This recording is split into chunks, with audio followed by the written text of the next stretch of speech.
This is an overview of assignment 2B, getting to know your students, the next step of the learning map process.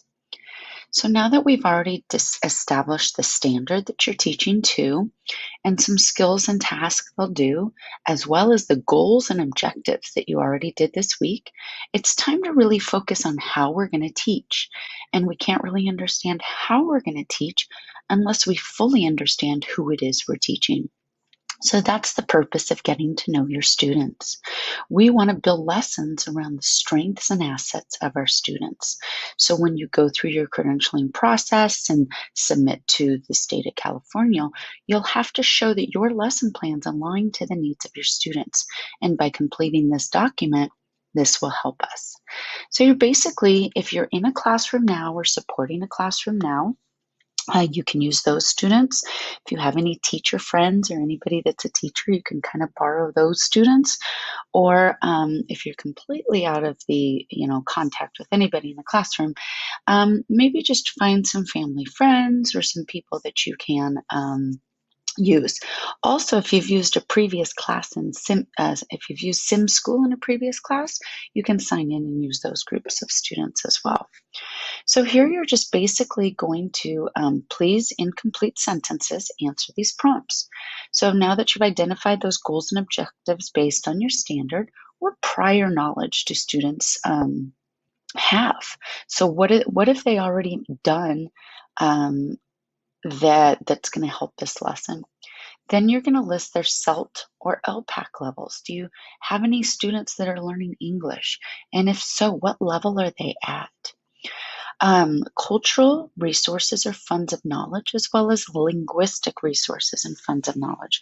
This is where you want to show that you really know your students and what they bring to the classroom. What do they do outside of school? Do they play sports? Do they play music? Are they really involved in their church community or in just their regular community? What kind of things do students bring to the classroom that you can use to build your lesson on?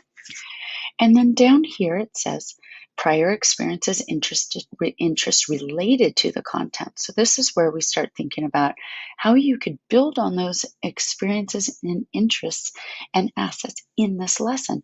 What if if you have students that like artwork, can you build in drawing or art to your lesson?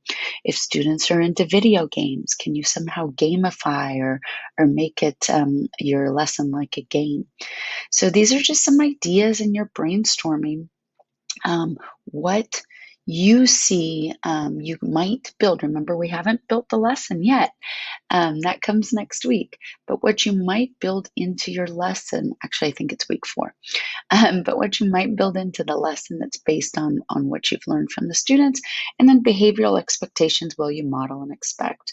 Do you expect students to work collaboratively in groups? How will you manage the class? How might you build on their experiences outside of the classroom to guide and build the lesson based on what you know about them? Maybe if students are more social, you're going to have more group work time, more classwork discussion, things like that. So I hope this helps for the assignment, getting to know your students. This is a pretty short one. We're just looking, for a few sentences for each of these responses. All right, have fun.